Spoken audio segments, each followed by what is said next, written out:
ایک ہے قرآن ہم سنتے ہیں ہاتھ باندھ کر، قرآن کے امام کے پیچھے کھڑے ہوتے ہیں، ہاتھ باندھا ہوتا ہے، قرآن سنتے ہیں۔ اور ایک ہے قرآن کے احکامات کے سامنے ہاتھ باندھ کے کھڑے ہو جانا کہ اے قرآن تو بتا مجھے زندگی کیسے گزارنا۔ جس طرح آج ہم زندگی گزار رہے ہیں، دو چیزیں نظر آتی ہیں مسلمانوں کو دیکھ کے، یا مرنا نہیں تو یا مرنا ہے تو فرشتے آگے کھڑے ہوں گے، ویلکم کریں گے، جناب جنت کا دروازہ کھلا ہے، بس آپ کا انتظار ہے، داخل ہو جائیں۔ قرآن کو جب تک ہم سمجھیں گے نہیں، ہم اپنی زندگی کو چینج نہیں کر سکتے، یہ پاسبل نہیں ہے۔ قرآن کو سمجھے بغیر اگر کوئی یہ کہہ دے کہ میں اپنی زندگی کو بدل لوں گا تو بڑا مشکل ہے۔ ہاں، اگر قرآن سمجھ آ جائے، تقریباً 89 آیات ہیں قرآن میں جس میں اللہ تعالیٰ نے ڈائریکٹ ایمان والوں سے بات کی ہے۔ ہم ایز اے مسلمان 89 ورسز اللہ نے مجھے اور آپ سے ڈائریکٹ کلام کیا۔ ہم ایسے کتنے ہیں جن کو ایک آیت بھی وہ ترجمہ و تفسیر سے یاد ہے جس میں اللہ تعالیٰ ڈائریکٹ خطاب کر رہا؟ اقبال نے کہا وہ زمانے میں معزز تھے مسلمان ہو کر، ہم خار ہوئے تارک قرآن ہو کر۔ اقبال کہتا ہے اس میں شک نہیں کہ قرآن مرنے والے کے قریب پڑھا جائے، سورہ یاسین پڑھی جائے تو اس کی روح نکلنے میں آسانی ہوگی، اس برکت سے انکار نہیں، لیکن اللہ نے قرآن مرنے کے لیے نہیں دیا تھا۔ اللہ نے قرآن دیا تھا کہ اس سے پڑھ کے سمجھ کے زندگی کیسے گزارنی ہے، اس کے اصول اس سے تمہیں سیکھنے۔ چند آیات پہ گفتگو کرتے ہیں مختصر۔ اللہ تعالیٰ کہتا ہے اللہ نے ہمیں جسم دیا، یہ نعمتیں دی، اس جسم کو استعمال کیسے کرنا ہے اس کے لیے اللہ نے قرآن دیا۔ دیکھیں آپ نے یہ مائک خریدا ہوگا، چھوٹی سی گائیڈ بک ساتھ ہوگی کہ اسے یوز کیسے کرنا ہے، اس کے بینیفٹس آپ کیسے لے سکتے ہیں۔ آپ کوئی بھی چیز بائی کرتے ہیں تو اس کے بینیفٹس آپ کو پتہ چل جاتے ہیں کہ اس کے بینیفٹس آپ کو کیسے ملیں گے۔ چھوٹی سی گائیڈ بک آپ کو ساتھ ملے گی کہ اس چیز کو ایسے استعمال کریں گے تو اس کا یہ فائدہ حاصل ہوگا۔ اللہ نے قرآن جیسی کتاب ہمیں دی اور ارشاد فرمایا کہ یہ وہ قرآن ہے جس سے تو نے زندگی کے اصول سیکھنے ہیں کہ زندگی کیسے گزارے۔ مثال کے طور پر آج ہم کہتے ہیں ہماری دعائیں قبول نہیں ہوتی، ہر بندہ چاہتا ہے کہ اس کی دعا قبول ہو، ہر بندہ چاہتا ہے کہ اس کو عبادت میں مزہ بھی آئے، نیکی کرنا آسان ہو جائے، وہ قرآن بھی پڑھے، اسے سکون بھی چاہیے۔ تو اس کا وظیفہ حدیث نے جو دیا، جو قرآن نے دیا، وہ یہ ہے کہ تو نظر کو پاک کر لے، حرام دیکھنا چھوڑ دے، اللہ تعالیٰ تجھے ایمان کی لذت عطا فرمائے گا۔ پارہ نمبر 24 سورہ غافر اور آیت نمبر 19، اللہ تعالیٰ فرماتا ہے یعلم خائنۃ الاعین وما تخفی الصدور۔ اللہ تعالیٰ کہتا ہے کہ تیری آنکھوں کی خیانت کو اللہ جانتا ہے۔ لوگوں کے سامنے تو نیک ہے، لیکن اکیلے تو اپنی نظر کا استعمال کیسے کرتا ہے، اللہ کہتا ہے اللہ جانتا ہے۔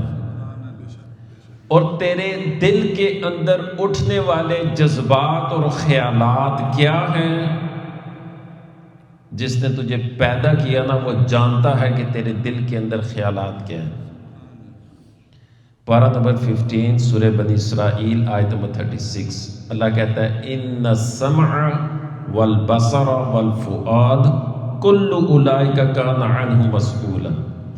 اللہ کہتا ہے آنکھوں کے بارے میں، کانوں کے بارے میں اور دل کے بارے میں قیامت والے دن میں سوال کروں گا۔ یہ جو نعمتیں دی ہیں نا، اللہ کہتا ہے میں پوچھوں گا۔ دو قرآن کے مقامات صرف میں نے آپ کے سامنے پیش کیا، آنکھ، کان، دل۔ اگر سورہ یاسین کی آیت نمبر 65 کو لے لیں تو اس میں اللہ تعالیٰ فرماتا ہے الیوم نختم علی افواہہم وتکلمنا ایدیہم وتشہد ارجلہم بما کانوا یکسبون۔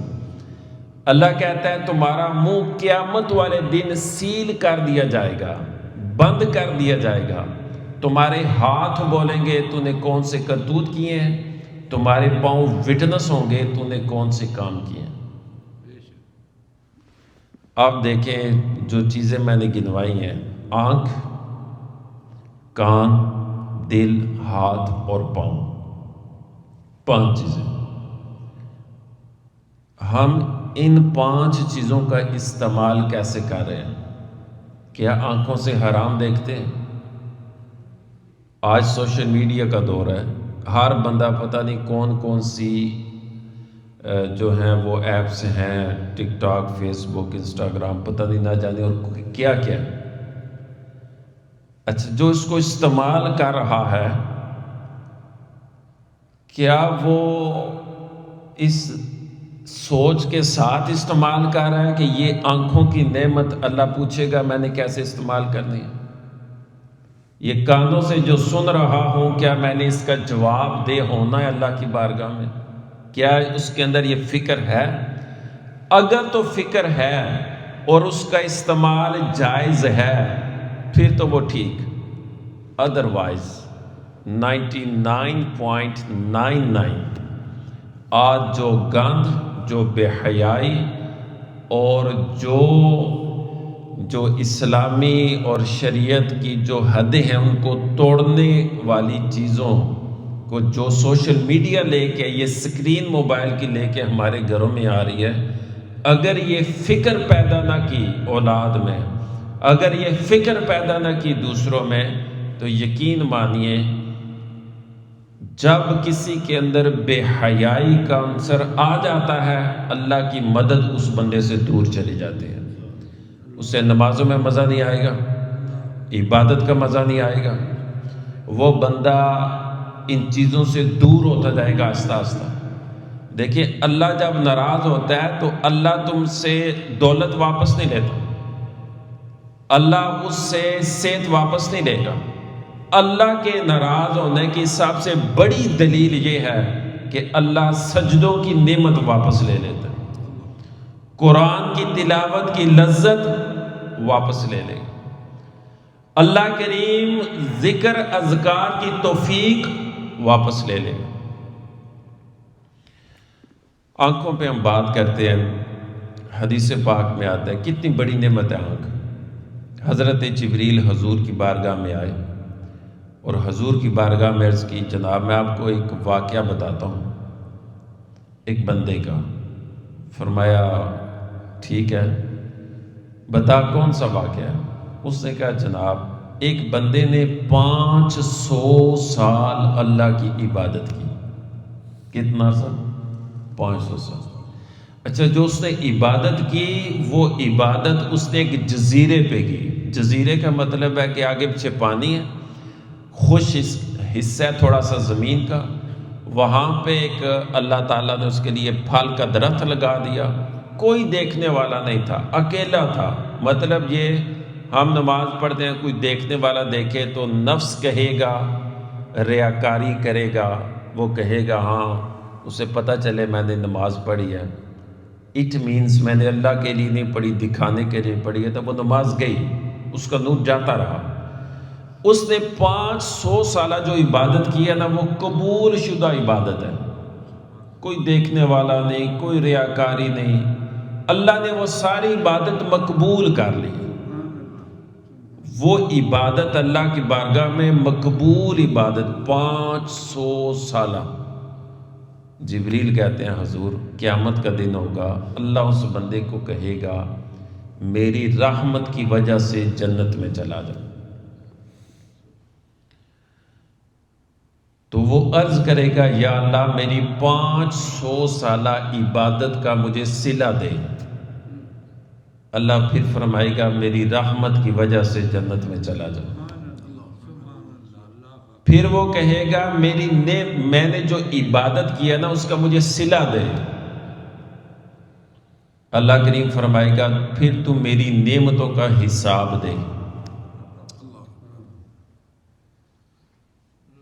حدیث میں آتا ہے کہ ایک آنکھ کا حساب شروع ہوگا، ایک آنکھ کا، وہ آنکھ جس نے حرام نہیں دیکھا تھا، کچھ نہیں، پاکیزہ آنکھ، لیکن نعمت ہے اللہ نے دی تھی، حساب شروع ہوگا۔ 500 سالہ عبادت وہ ختم ہو جائے گی، ابھی ایک آنکھ کا حساب باقی ہوگا۔ اب دوسری آنکھ بھی ہے اور باقی پورا جسم بھی ہے۔ اب اللہ حکم دے گا کہ اس کو دوزخ میں پھینک دیا جائے۔ پھر وہ اللہ کی طرف مڑ کے دیکھ کے عرض کرے گا یا اللہ مجھے اپنی رحمت کی وجہ سے ہی جنت دے دے۔ جبریل کہتے ہیں حضور اللہ اسے بخش دے گا اور اللہ اسے اپنی جنت عطا فرمائے گا۔ اس جگہ پہ ہم اپنے آپ کو دیکھیں، 500 سالہ عبادت، ہماری عبادت کتنے سال کی؟ وہ ریاکاری سے پاک، ہمیں کوئی پتہ نہیں ہماری عبادت ریاکاری سے پاک ہے یا نہیں۔ پھر وہ آنکھیں حرام نہ دیکھنے والی اور ہماری دن رات انہی کاموں میں مشغول رہنے والی آنکھیں، ہماری زبان، ہمارا دل، ہمارے کان، تو اگر اس کسوٹی پہ رکھ کے ہم اپنے آپ کو پرکھیں تو ہمیں سمجھنا چاہیے کہ ہم نے ان چیزوں کے لیے جواب دہ ہونا ہے۔ پارہ نمبر 18 میں اللہ نے کہا افحسبتم انما خلقناکم عبثا، اللہ کہتا ہے کیا تو گمان کرتا ہے تو فضول پیدا ہوا ہے؟ پارہ نمبر 29 میں اللہ تعالیٰ فرماتا ہے اَيَحْسَبُ الْإِنسَانُ أَن يُتْرَكَ سُدًى، اللہ کہتا ہے انسان یہ گمنڈ کرتا ہے کہ اسے چھوڑ دیا جائے گا؟ نہ تو فضول پیدا ہوا، نہ تجھے چھوڑا جائے گا، بلکہ اللہ کہتا ہے کہ ایک ایک نعمت کا حساب میں تجھ سے مانگوں گا۔ تو قرآن کی جب تک انڈرسٹینڈنگ نہیں ہوگی، ہم قرآن کو نہیں سمجھیں گے، اس وقت تک ہم اپنی لائف کو تبدیل نہیں کر سکتے۔ نظر کی پاکیزگی میں برکت کیا ہے؟ حضرت عیسیٰ علیہ السلام کا ٹائم ہے، تو حضرت عیسیٰ علیہ السلام نے ایک بندے کو، ایک پورے مجمع کو بلایا، باہر بارش نہیں ہو رہی تھی نماز کے لیے، بارش کے لیے وہاں پہ نماز پڑھی۔ دعا سے پہلے عیسیٰ علیہ السلام نے کہا جس نے زندگی میں ایک گناہ بھی کیا ہے واپس چلا جائے۔ ساری قوم چلی گئی، ایک بندہ وہاں پہ کھڑا ہے جس کی ایک آنکھ ہے دوسری نہیں۔ حضرت عیسیٰ علیہ السلام نے اس کی طرف دیکھا اور جلال میں فرمایا کیا تو نے کبھی کوئی گناہ نہیں کیا؟ اس نے کہا اللہ کے نبی ایک دفعہ ایک گناہ کیا تھا اور توبہ بھی کی تھی، وہ بات آپ کو سنا دیتا ہوں، اگر چاہتے ہیں تو دعا کے لیے رک جاتا ہوں، نہیں چاہتے تو چلا جاتا ہوں۔ حضرت عیسیٰ علیہ السلام نے فرمایا بتا؟ اس نے کہا جناب نماز میں کھڑا تھا، ایک عورت کا گزر ہوا، میری یہ جو آنکھ جسم میں نہیں ہے نا، اس آنکھ نے اس عورت کا پیچھا کیا، اسے دیکھا، تو اے اللہ کے نبی میں نماز سے فارغ ہوا تو میں نے اس آنکھ کو ہی جسم سے نکال دیا کہ جس نے اللہ کی نافرمانی کی۔ اے اللہ کے نبی اس کے بعد میں نے کبھی کوئی گناہ نہیں کیا۔ حضرت عیسیٰ علیہ السلام نے اس بندے کی توبہ اور نظر کی پاکیزگی کو بیان کس طرح کیا؟ آپ نے فرمایا پھر تو دعا کر، میں آمین کہتا ہوں۔ اس بندے نے دعا کی ہے، حضرت عیسیٰ علیہ السلام نے آمین کی ہے، اللہ نے بارش نازل فرما دی۔ نظر کی پاکیزگی کی یہ طاقت ہے کہ اللہ کا نبی بھی اس بندے کی تعریف کو بیان کر رہا ہے۔ حضرت امام باقر علیہ رحمہ، آپ کے پاس ایک شخص آیا، اس نے کہا کہ آپ اگر آل رسول ہیں تو پھر اللہ سے دعا کریں کہ اللہ تعالیٰ مجھے نظر دے دے، میں نابینا ہوں، اندھا ہوں۔ حضرت امام باقر نے ہاتھ اٹھائے اللہ کی بارگاہ میں عرض کی، یا اللہ، اس نے میرے نسب کو شفا سے جوڑ دیا ہے، تو یا اللہ اسے نظر دے دے۔ ادھر حضرت امام باقر دعا کمپلیٹ کرتے ہیں، ادھر نابینے کو اللہ تعالیٰ نظر دے دیتا ہے۔ جسے نظر ملتی ہے وہ خوش ہے، وہ امام رو رہے ہیں۔ اب جسے نظر ملی وہ امام سے کہتا ہے کہ رونے کی وجہ کیا ہے، آپ کو تو خوش ہونا چاہیے، اتنی بڑی کرامت۔ امام نے فرمایا قیامت والے دن ایک تعداد ہوگی لوگوں کی جو آنکھوں کا غلط استعمال کرنے کی وجہ سے دوزخ میں جائیں گے۔ پہلے تو اللہ نے تیری بخشش کر دینی تھی، جس سے اللہ ایک یا دونوں آنکھیں لے لے دنیا میں، اللہ اسے جنت عطا فرمائے گا۔ فرمایا پہلے تو اللہ نے تجھے بخش دینا تھا، ابھی میں پریشان ہوں، یہ نہ ہو کہ آنکھوں کے استعمال ٹھیک نہ کرنے کی وجہ سے کہیں تو دوزخ میں نہ چلا جائے۔ اس نے کہا امام، میں آپ کے ہاتھ پہ وعدہ کرتا ہوں میں اپنی آنکھوں سے حرام نہیں دیکھوں گا۔ دوستو، آج کی گفتگو کا نتیجہ، رزلٹ، یا جسے کہتے ہیں مورل آف سٹوری، وہ یہ ہے، ایک تو ہم قرآن کو سمجھیں، قرآن کی ایک آیت سیکھنا، ایک ہے پڑھنا، ایک ہے سیکھنا۔ ایک آیت سیکھنے میں اللہ 100 نفلوں کا ثواب عطا فرماتا ہے۔ امام صاحب ہیں، باقی دیگر احباب ہیں، جیسے آپ اعتکاف بیٹھے، اس طرح اپنا ذہن بنائیں کہ قرآن کم از کم ایک آیت روزانہ سیکھیں۔ دوسرا یہ ہے کہ جو سیکھیں اس کو اپنی زندگی میں عملی طور پہ لے کے آئیں۔ اپنے جسم کے جتنے بھی پارٹ آف باڈیز ہیں، ان کا استعمال کیسے کرنا ہے، سب سے پہلے یہ آیات سیکھیں۔ جو آیات میں نے آپ کے سامنے بیان، اگر ان آیات کو آپ سمجھ گئے تو آپ اپنے آپ سے فائٹ کریں۔ سب سے بڑی جو جہاد اکبر اللہ کے رسول علیہ السلام نے فرمایا وہ نفس کے ساتھ۔ اور یاد رکھیں قرآن میں اللہ کریم نے جہاں پہ قسموں کا بیان ہے، اللہ نے قسمیں بیان کی ہیں، سب سے زیادہ قسمیں 11 دفعہ 11 ٹائمز اللہ نے اگر قسم بیان کرنے کے بعد جو بات بیان کی ہے وہ نفس کے بارے میں ہے۔ 11 قسموں کے بعد فرمایا قد افلح من زکاہا، کامیاب وہ ہوا جس نے اپنی اصلاح کر لی، اپنے نفس کو ٹھیک کر لی۔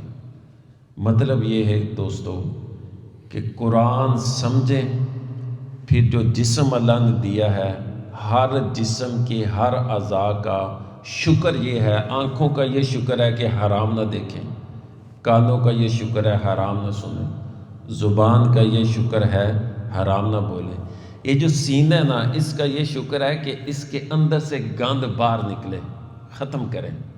بغض ہے، منافقت ہے، حسد ہے، لڑائی ہے، جھگڑا ہے، یہ اندر کا گند ہے، بدگمانی ہے۔ بلے شاہ نے کہا نا، پھلنا دا تو اتر بڑا، اتنا چو تو کڑ دریا، دریا وچ پھر رج کے نا، مچھلیاں وانگو تاریاں لا، پھر بھی تیری بو نہیں مکنی، پہلے اندروں میں مکا۔ لیکن پھڑ نکتا چھوڑ حساباں نو، چھڑ دوزخ گور عذاباں نو، کر صاف دلے دیاں خواباں نو، گل اس گھر وچ ٹکدی ہے، ایک نقطے وچ گل مکدی ہے۔ اس دل کی دنیا کو صاف کریں، اس کو پاکیزہ کریں، پھر دیکھیے گا نظارے کیا۔ آپ لفظ اللہ کہیں گے، آپ کی روح بھی وجد کرے گی آپ نے اللہ بولا۔ آپ نماز میں کھڑے ہوں گے، آنکھوں میں آنسو آ جائیں گے، اللہ کا قرآن کھولیں گے، دل کرے گا دنیا ساری چھٹتی ہے تو چھٹ جائے، تلاوت میں نے نہیں چھوڑنی۔ یہ اس وقت دوستو چیزیں نصیب ہوں گی جب جسم کو تقوی کا نور ملے گا، اور تقوی کا نور ویسے نہیں ملے گا، یہ اس وقت ملے گا جب ہم اپنے آپ سے لڑیں گے، اپنے آپ سے فائٹ کریں گے، یہ شیطان اور نفس کی چالوں سے اپنے آپ کو بچائیں گے، یہ اس طرف لے کے جانا چاہتے ہیں تو ہمیں پتہ ہے یہ گناہ کا راستہ ہے، ہم نے اس طرف جانا ہے جدھر اللہ اور اس کا رسول بلا رہا ہے۔ دعا ہے اللہ تعالیٰ جو میں نے بیان کیا قبول فرمائے، مجھ سمیت ہم سب کو عمل کی توفیق عطا فرمائے، اور اس مرکز کو اللہ تعالیٰ آباد و شاد فرمائے۔